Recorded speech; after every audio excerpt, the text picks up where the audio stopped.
노벨상 수상 작가인 헤르만 헤세의 작품 중에 아우구스투스라고 하는 단편 동화가 있습니다. 어떤 내용이냐면요.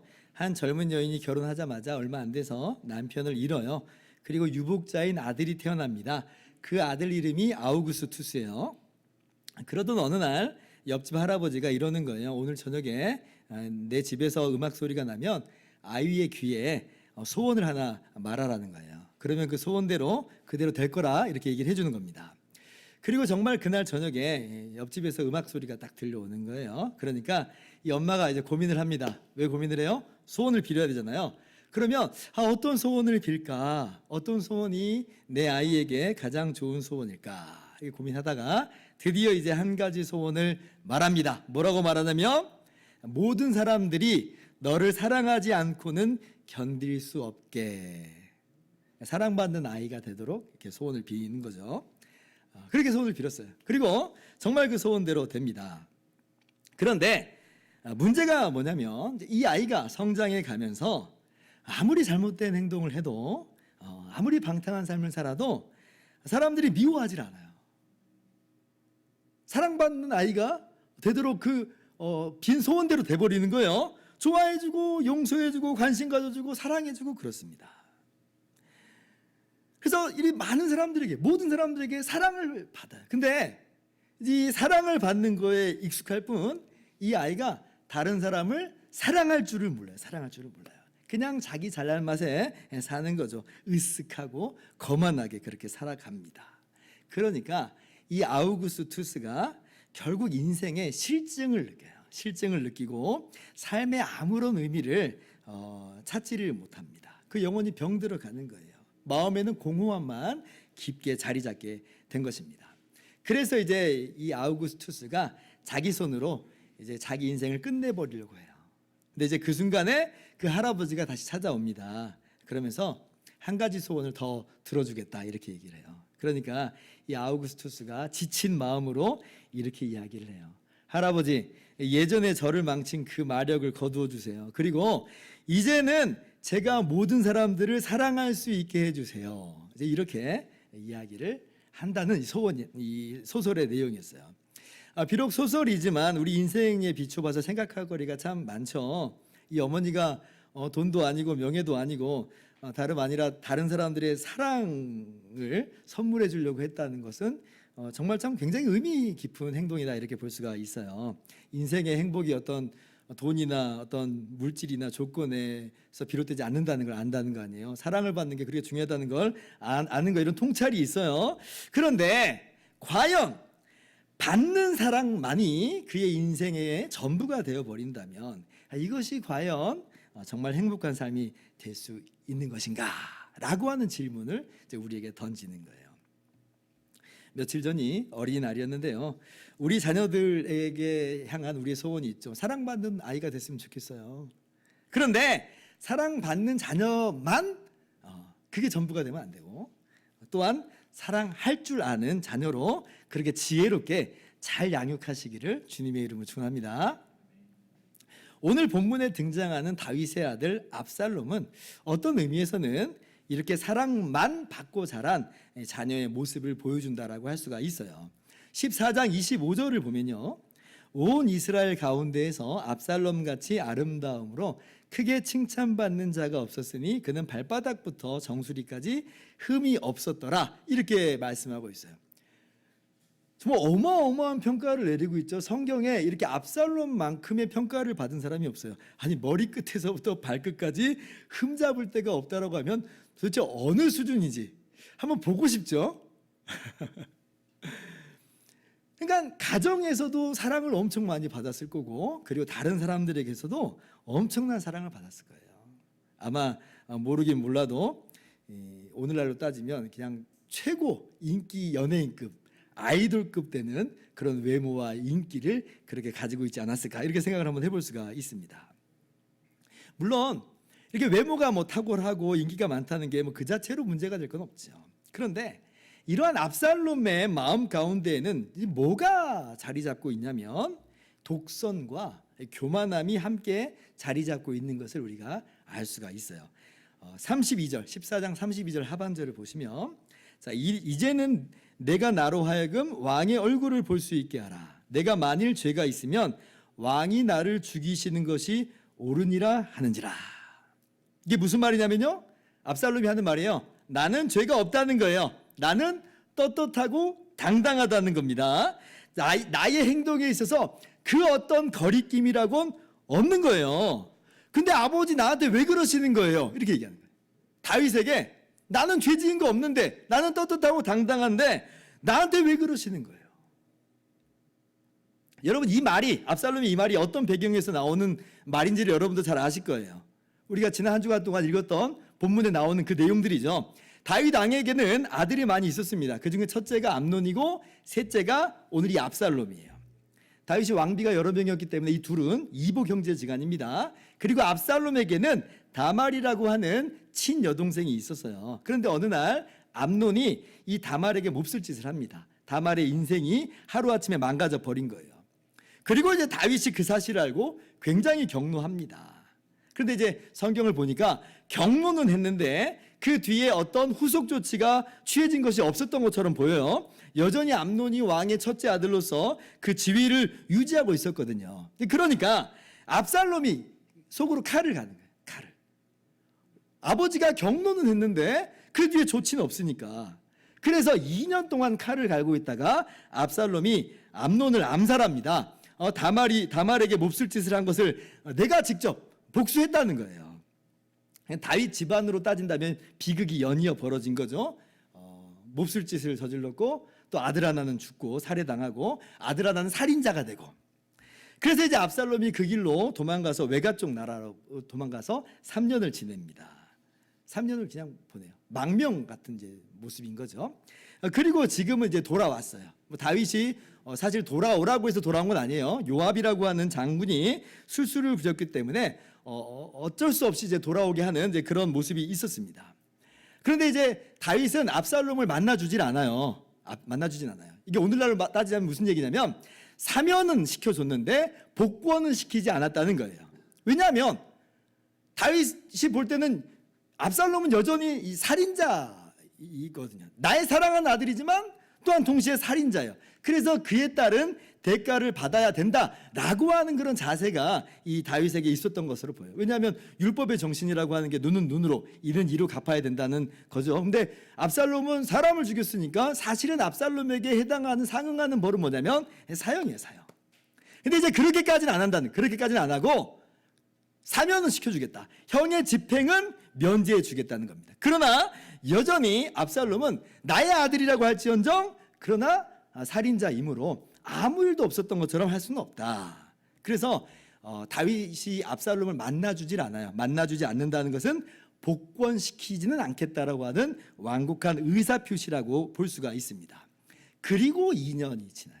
그러니까 압살롬이 다윗을 보지 못한 채 2년의 시간을 보내는 겁니다. 그러니까 이제 이 압살롬이 폭발을 한 거예요. 그러면서 요압을 통해서 아버지 다윗에게 항의하는 내용이 바로 이 내용이에요. 이럴 거면 왜 나를 돌아오게 했냐는 거예요. 정말 내가 죄가 있으면 차라리 죽이라고 하는 겁니다. 나는 떳떳하다는 거예요. 난 당당하다는 거예요. 나는 죄가 없다는 거예요. 지금 이게 압살롬의 이야기예요. 물론 다윗의 처분이 항상 옳다고 여겨지진 않아요. 패역한 암논에 대한 처분도 그렇게 올바른 것만은 아니죠. 왜냐하면 상응하는 벌을 징계를 내렸어야만 했기 때문에. 또 지금 압살롬에 대한 처벌도 굉장히 매끄럽지 못한 것은 사실이에요. 그리고 압살롬의 이 모습 속에서도 이해가 되는 측면도 있죠. 암논에 대해서 마땅한 처벌을 내렸어야 되는데 아무런 처벌을 내리지 않으니까 내 손으로 복수하는 것까지, 그 심정까지는 이해가 충분히 됩니다. 오늘날도 억울한 일을 당했는데 경찰서에서나 아니면 법원에서 뭐 나 몰라라 하면 그 얼마나 우라가 치밀겠어요. 그래서 요즘에 오죽하면 인기 있는 드라마가 복수하는 드라마잖아요. 더 글로리, 모범 택시. 그 내용이 뭐예요? 사회 정의가 제대로 실현되지 않으니까 그 나쁜 놈들을 개인적으로 복수한다는 거 아니에요. 그리고 그걸 보면서 우리는 또 얼마나 통쾌해요. 아우, 저 나쁜 놈들 정말 잘 됐다. 자, 그러나 아무리 그럴지라도 사람을 죽인 압살롬이 이렇게까지 나는 죄가 없다고 떳떳하고 당당해야 할 수는 있는 것인가? 한번 생각을 해봐야 돼요. 내가 만일 죄가 있으면 왕이 나를 죽이시는 것이 옳으니라. 정의가 제대로 시행되지 않은 것 같으니 내 손으로 집행한 것에 대해서는 내가 후회가 없습니다. 예, 뭐 그럴 수 있다고는 봐요. 그러나 그 다음 말로는 압살롬에게 어떤 말이 나와야 정상이겠어요? 후회가 없으니 내 죄값은 달게 받겠습니다. 이런 모습이 올바른 모습 아니에요? 복수는 할 수 있어요. 왜냐하면 지금 정의가 지금 제대로 실현되지 않은 것 같으니까 내 손으로라도 그렇게 복수를 해야지 내 마음이 시원하겠어요. 그런데 그렇다고 해서 사람을 죽이는 것은 올바른 모습은 아니잖아요. 그러면 나는 후회가 없습니다. 나는 이제 처분 달게 받겠습니다. 라고 하는 말이 나와야 되는데, 근데 압살롬의 태도는 뭐예요? 나는 죄 자체가 없다는 거예요. 나는 아무런 잘못이 없는 사람이다. 오히려 지금 나에 대해서 잘못하는 사람은 누구다? 아버지인 다윗이다. 이게 그 말입니다. 굉장한 독선을 가지고 있죠. 교만한 태도예요. 어쩌면 사랑만 받고 자란 그 모습이 이렇게 나타나고 있는 것은 아닐까, 이렇게 우리가 생각해 볼 수가 있어요. 그래서 제가 14장까지의 이 압살롬의 모습은 심정적으로 동정이 가요. 저도 사람이니까 좀 통쾌하기도 하고 후련하기도 하고 이런 마음이 들어요. 그러나 오늘 이 나는 죄가 없다라고 지금 자신을 떳떳하게 내세우는 이 압살롬의 말을 듣는 순간, 아, 압살롬 굉장히 위험한 사람이구나, 너무 나갔다 라고 하는 생각이 딱 들어요.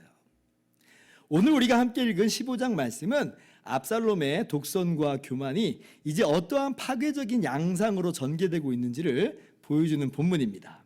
자, 압살롬이 다윗에게 어떻게 보면 일종의 이런 승부수를 띄운 결과 다윗이 압살롬을 다시 받아들여 주죠. 왕자로 다시 복권을 시켜주는 거예요. 입맞춤을 했다. 지난 5년간의 자숙 기간이면 뭐 충분히 되었다라고 하는 생각이 아마 다윗 마음 가운데 있었던 것 같아요. 그런데 이제 압살롬이 어떤 일을 저지르냐면, 압살롬이 아버지 다윗 왕에 대한 반역을 도모해요. 반역을. 자, 1절 보니까 이제 개인 사병을 고용을 하죠. 그리고 2절 보면 이제 압살롬이 아주 교활한 행동을 이제 해요. 당시에 왕이라고 하는 존재는 전쟁 앞에서는 제일 앞에 나가서 앞장서서 싸우는 사람이고, 그리고 재판정에서는 최고 재판장 역할을 했습니다. 오늘날로 따지면 대법원 역할을 하는 거예요. 그래서 사람들이 이제 억울한 일이 있으면 이제 왕 앞으로 와서 상소를 이제 하는 거죠. 그래서 문제 해결을 이제 받고자 하는 것입니다. 그런데 압살롬이 이제 아침 일찍 일어나서 이렇게 다윗 왕을 만나러 온 사람들을 불러 세워요. 그러면서 내가 대신 들어주겠다고, 내가 대신 판결을 내려주겠다, 이렇게 얘기합니다. 이게 뭐냐면 월권이에요. 왕이 할 일을 내가 하겠다는 거예요. 게다가 어떤 말까지 덧붙이냐면 3절 말씀 보세요. 압살롬이 그에게 이르기를, 보라, 내 말이 옳고 바르다마는 내 송사를 들을 사람을 왕께서 세우지 아니하셨다. 왕은 당신 같은 사람의 재판에 관심이 없어. 그냥 시간만 질질 끌 뿐이야 라고 지금 모함을 하고 있어요. 명백한 가짜 뉴스죠. 지금 다윗이 그런 적이 없는데 그런 말을 지어내는 거예요. 사실 그리고 다윗이요 14장을 보면 송사를 하는 내용이 나와요. 드고와 여인의 호소의 귀를 기울입니다. 전혀 지금 국정을 방치한다든지 재판을 그냥 방치한다든지 그러지 않다는 거예요. 그런데 압살롬이 이러한 가짜 뉴스를 흘리면서 민심을 다윗에게부터 이탈시키고 이반시키고 그것을 자기가 얻으려고 하는 거예요. 거짓 술책을 벌이고 있는 거죠. 자, 4절 같이 한번 읽어봅시다. 시작. 또 압살롬이 이르기를, 내가 이 땅에서 재판관이 되고 누구든지 송사나 재판할 일이 있어 내게로 오는 자에게 내가 정의 베풀기를 원하노라 하고. 자, 압살롬이 뭐라고 말해요? 내가 정의 베풀기를 원한다. 이 말은 돌려 말하면 다윗 왕은 그럼 어떤 사람이라는 거예요? 정의에 관심이 없는 사람이다 라고 매도하는 거예요. 그런데 나는 정의의 판결을 내려주는 사람이다, 이렇게 얘기하는 거죠. 어쩌면 옛날에 암논 사건을 제대로 다윗 왕이 처리하지 않는 그 모습에 지금도 앙심을 품고 있는지 모르겠어요. 어쩌면 자기가 지난 5년간의 자숙 기간을 가진 것도 다윗 왕의 아버지의 잘못된 판결이라고 여기고 있을 수도 있어요. 자기가 죄가 없다고 생각을 했으니까. 그런데 어때요? 나는 그렇지 않다. 나는 정의의 판결을 내려주겠다. 나는 그걸 할 수 있는 사람이다. 굉장한 독선과 교만을 우리가 계속해서 발견할 수가 있는 거예요. 근데 이제 이러한 모습이 사람들에게는 어필이 되죠. 인간적인 매력으로 다가오고 더 큰 인기를 얻게 되는 겁니다. 민심이 막 압살롬에게로 쏠리는 거예요. 압살롬이야말로 왕의 자질이 있고 왕이 되기에 적합하다, 이렇게 생각을 하는 거예요.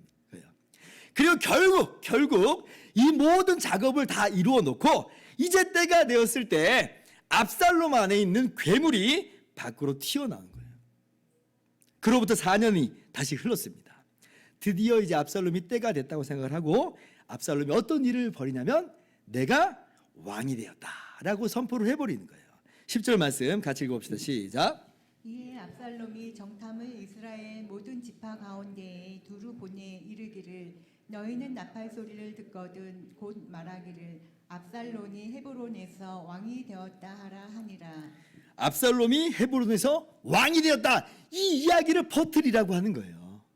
다윗이 아직 왕이 그대로 있어요. 하나님께서 기름 부어 세우신 왕이에요. 다윗이 아직 압살롬에게나 그 누구에게나 왕권을 이양한 적이 없어요. 그런데 압살롬이 뭐라는 거예요?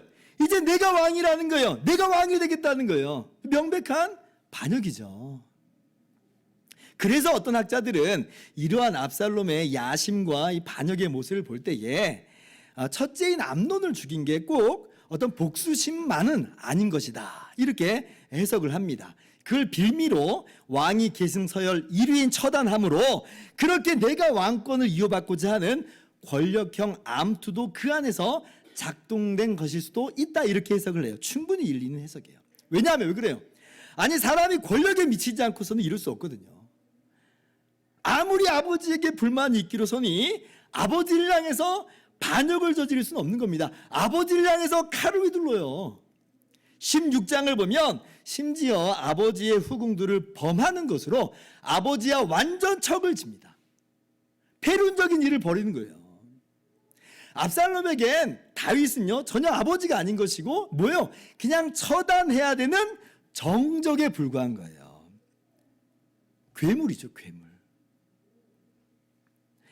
오늘 말씀 보면서 그러면 우리는 이렇게 우리 삶 가운데 적용을 해야 되겠습니다. 먼저는 자녀를 바르게 양육해야 될 우리 부모들의 막중한 책임을 다시 한번 깊이 생각하고 적용할 수 있기를 바랍니다. 먼저는 이 모든 것의 시작은 어디서부터 비롯됐는가? 이 맏아들 암논의 이 패륜적인 죄악 때문이었죠. 그리고 그 암논에 대해서 제대로 징계하지 않는 다윗의 모습이 빌미를 준 것이 사실이에요. 그렇다면 우리에게도 한번 질문을 던질 필요가 있어요. 그러면 나는 과연 주님의 교훈과 훈계로 나의 자녀들을 바르게 양육하고 있는가라고 하는 것이에요. 에베소서 6장 4절 말씀 이렇게 기록하고 있습니다. 또 아비들아 너희 자녀를 노엽게 하지 말고 오직 주의 교훈과 훈계로 양육하라. 자녀들을 주님의 교훈과 훈계로 양육할 책임이 부모들에게 있다는 거예요. 하나님께서 부모에게 주셨어요. 여러분 이 말씀이요 자녀들에게 그래서 뭐 감정적인 폭력과 폭언을 막 행사해도 된다 이런 말이 아닙니다. 그럼 절대 안 되죠. 그랬다가는 오히려 자녀에게 더 분노만 일으킬 뿐이고 자녀가 엇나갈 뿐이에요. 역효과만 납니다. 그러나 그렇다고 뭐예요? 마냥 오냐오냐 하는 것은 또 아니라는 거예요. 주님의 말씀을 기준으로 이해시키고 납득시키라고 하는 것이고 잘못된 모습에 대해서는 내가 여전히 나의 자녀를 너무나 사랑하지만 그 그릇된 행동에 대해서는 따끔하게 징계할 줄도 알아야 된다는 거예요. 그렇게 해서 자녀를 올바른 길로 지도하라는 거예요. 그런데 다윗은 이러한 징계 부분에 있어서 너무 느슨해져 있어요. 암논에게도 그렇고 사실은 압살롬에게도 마찬가지입니다. 이러한 모습이 꼭 어떤 사건의 데자뷰와도 같냐면 엘리 제사장의 그 데자뷰와도 같아요. 엘리 제사장의 두 아들이 있었죠. 홈니와 비느하스라고 하는 아들들이 있었어요. 근데 이 아들들이 제사장인데도 불구하고 여호와의 제사를 업신여기고 제사를 엉망진창으로 만들죠. 급기야는 성막에서 수종드는 여인들과 동침하는 일까지 벌어집니다. 그래서 다윗이 암논을 향해서 경노한 것처럼 엘리 제사장도 자기 자식들에게 그러지 말라고, 그러면 안 된다고 이야기를 하긴 해요. 그런데 마찬가지예요. 엘리 제사장도 그에 따른 어떤 징계를 할까요? 후속 조치가 전혀 전무합니다. 그래서 그때에 하나님의 사람이 엘리 제사장에게 찾아와서 책망하는 내용이 사무엘상 2장 29절이에요. 같이 한번 읽읍시다. 시작. 너희는 어찌하여 내가 내 처소에서 명령한 내 재물과 예물을 밟으며 내 아들들을 나보다 더 중히 여겨 내 백성 이스라엘이 드리는 가장 좋은 것으로 너희들을 살찌게 하느냐. 엘리 제사장을 향해서 뭐라고 말해요? 어찌하여 네 아들들을 나보다 더 중히 여겼느냐. 순서는 하나님이 기준이고 그리고 자녀가 돼야 되는데 이걸 좀 뒤집었다는 거예요. 어쩌면 다윗의 모습도 이와 다를 바가 없다라고 하는 거죠. 패역한 암논에 대해서 그 어떠한 징계가 없어요. 살인자 압살롬에 대해서도 똑같아요. 그냥 두리뭉실하게 넘어가 버렸어요. 압살롬에 대한 명확한 판결은 사실 없는 겁니다. 그냥 설명하지 않은 채 5년 동안 만나주지 않은 거예요.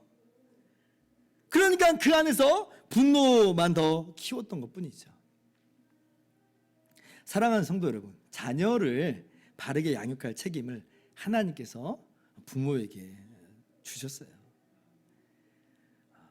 이게 참 쉽지는 않습니다. 쉽지는 않아요. 그러나 우리 자녀들을 우리가 때로는 품어주기도 하지만 징계할 줄도 알면서 그렇게 양육하는 것이 하나님께서 우리에게 지도하시는 양육의 방법입니다.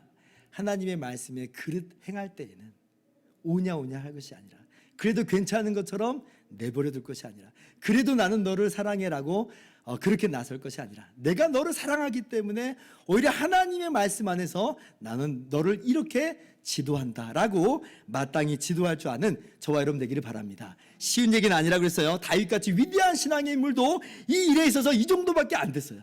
그러므로 우리도 너무나 이 일이 버거운 일일 수 있지만, 그러나 오늘도 주님의 은혜를 구하면서 그렇게 자녀들을 바르게 양육할 줄 아는 저와 여러분들 되기를 주님의 이름으로 축원합니다.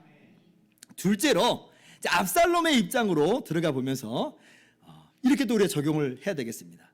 혹시나 우리 안에서도 이러한 독선과 교만이 자리 잡고 있는 것은 아닌가, 우리 스스로를 돌아보아야 할 것이에요. 저는요, 오늘 압살롬의 모습이 꼭 하나님 앞에서 우리들의 모습이 아닌가 이런 생각을 해보았습니다. 하나님께서 말씀을 통해서 우리의 죄를 깨닫게 하시는데, 그거 죄라고 분명히 말씀하시는데, 근데 우리는 뭐라고 말해요? 이게 무슨 죄가 되겠냐고, 아니 이 정도도 안 하고 사는 사람이 세상에 어딨냐고 부득부득 항변을 합니다. 또 어떤 일이 있을 때마다 나는 항상 울어요. 난 잘못한 게 없어요. 또 내가 이렇게 할 수밖에 없는 것은 저 사람 때문이라고, 저 사람 잘못이 크다고, 그렇게 책임을 다른 사람에게 자꾸 떠넘기고 나는 무죄한 것처럼 그렇게 떳떳하게 당당하게 고개를 빳빳하게 들고 하나님 앞에 설 때가 너무나 많아요. 어떨 때는 하나님의 다스리심이 별로 마음에 들지 않습니다. 마음에 내키지 않아요. 내 생각이 더 옳은 것 같아요. 내 생각이 정의예요. 내 판단이 정의예요. 하나님의 방법이 마음에 안 들어요. 그래서 내가 이제 왕이 되겠다, 내 지혜대로 내 뜻대로 행동하겠다, 그러면서 하나님 말씀을 거절하기도 하지요. 이러한 압살롬의 모습이 신약 성경에서 이 탕자의 비유에 나오는 첫째 아들과도 같은 모습이다, 이렇게 볼 수가 있습니다. 누가복음 15장 보면 예수님께서 여러 가지 비유를 말씀하시는데 그 중에 하나의 비유가 탕자의 비유입니다. 여러분 잘 아실 거예요. 둘째 아들이 아버지고 미리 유산을 달라고 그러죠. 아버지 돌아가시지도 않았는데 유산을 달라고 하는 것은 이 둘째 아들이 탕자라는 거예요. 탕자. 그리고 그 아버지의 재산을 다 모아가지고 외국으로 떠나요. 그리고 외국에서 허랑방탕하면서 그 모든 유산을 다 탕진합니다. 다 말아먹었어요. 그리고 이제 빈털터리가 되었을 때 그제서야 비로소 깨닫죠. 그리고 아버지의 집으로 돌아오기로 결심을 합니다. 근데 이제 차마 아버지를 아버지라고 말은 못하겠고, 아버지 보고 아들이라고 해달라고 그렇게 말씀 못 드리겠고, 품꾼 중 하나로 보소서라고 하는 그런 마음으로 와서 아버지가 그렇게 이야기하겠다는 거예요. 그런데 그 아버지가 어때요? 둘째 아들이 이 탕자가, 집 나간 탕자가 돌아오는 걸 볼 때에 아직도 거리가 먼데 뛰어가면서 그 둘째 아들을 맞이하죠. 품에 안아줍니다. 그리고 둘째 아들에게 옷을 입혀주고, 그지 같은 옷 다 벗겨주고, 그리고 아들의 옷으로 다시 입혀주고 손에 가락지 끼워주고 손에 발에 신발을 신겨주고, 이건 뭐냐면 아들의 지위를 다시 복권시켜준다는 거예요. 그리고 이 둘째 아들을 위해서 잔치를 벌여요. 잔치를. 이게 아버지의 마음이죠. 그런데 그 모양을 본 큰아들은 그게 못마땅한 거예요. 그게 못마땅해요. 왜요? 둘째는 내가 볼 때는 배은망덕하거든요. 불효자예요. 탕자예요. 아버지 유산을 지금 다 가져갔어요. 둘째 아들이니까 3분의 1을 가져간 겁니다. 3분의 2 남겨놓고 3분의 1을 가져다가 홀라당 다 말아먹었어요. 그 많은 재산을 다 말아먹은 거예요. 그럼 첫째 입장에서는 이 둘째가 못마땅해요. 이거 아들이라고 하면 안 되는 거예요. 아들로 받아주면 안 되는 거예요. 근데 이 둘째 아들을 받아주고 잔치를 벌려준다? 이건 정의롭지 못한 행동이다. 그래서 이제는 첫째 아들이 집으로 들어오기를 거절합니다. 아버지를 향한 원망이 그 안에 자리 잡은 거죠. 누가복음 15장 28절 보면 그가 노하여 들어가고자 아니하거늘. 첫째 아들의 모습이에요. 그가 노하여 들어가지 아니하거늘. 누구한테 화났다는 거예요? 아버지한테 화났다는 거예요. 아버지의 방식이 마음에 안 든다는 겁니다. 나는 아버지의 방식을 따를 수 없다는 거예요. 그래서 팀 켈러 목사님은요, 둘째 아들이 탕자가 맞는데, 그런데 그에 못지않게 탕자는 누구냐면 첫째 아들이다. 둘째도 탕자고 사실은 첫째도 둘째 못지않은 탕자라 그렇게 이야기를 해요. 아버지의 방식을 거절하는 거예요. 아버지를 거절하는 거예요. 그러면서 예배당에 앉아있는 우리 중에 많은 사람들이 둘째 아들 같은 탕자는 없을 거다. 없죠. 여기 앉아있는 분들이 누가 둘째 아들 같은 탕자겠어요. 그러나 어쩌면 우리가 첫째 아들 같은 탕자의 모습을 갖고 있는 것은 아닌가. 내 기준, 내 정의대로 형제와 자매를 마음껏 판단하고 재단하고 정죄하고, 내 방식이 옳고 하나님의 방식은, 저 사람을 대우하는 하나님 방식은 마음에 안 들고 자신의 의만을 높이는 그런 모습이 우리 가운데 있는 것은 아닌가 돌아볼 필요가 있어요. 우리 주님께서 말씀하시죠. 마태복음 7장 3절 보면 어찌하여 형제의 눈 속에 있는 티는 보고 내 눈 속에 있는 들보는 깨닫지 못하느냐. 5절 같이요. 외식하는 자여 먼저 내 눈 속에서 들보를 빼어라. 그 후에야 밝히 보고 형제의 눈 속에서 티를 빼리라. 지금 자기의 허물은 보질 못해요. 남의 허물들만 보여요. 우리 안에, 우리 속에 이런 압살롬들이 있어요. 나는 죄가 없어. 나는 떳떳해. 나는 당당해. 저 사람이 문제야. 저 사람을 대하는 하나님의 방식은 문제가 있어. 하나님께서 기름 부어 세우신 예수님의 은혜의 방식, 예수님의 사랑의 방식 못마땅해. 그 방식이 나한테 부어진 거는 마음에 드는데 다른 사람에게 그 방식이 부여되는 것은 나는 못마땅해. 이러한 압살롬들이 우리 가운데 있는 줄 우리가 기억하면서 항상 이러한 모습을 우리가 없이 하기를 힘쓰시기를 바랍니다.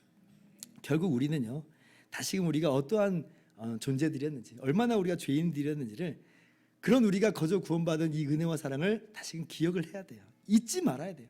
우리가 사실 어떠한 존재였는가. 내가 지금 우쭐하지만 그러나 사실 우리도 똑같은, 아니요 좀 더 망할 죄인들이었거든요. 그러나 하나님께서 그 크신 사랑으로 우리를 거저 사랑해 주신 거예요.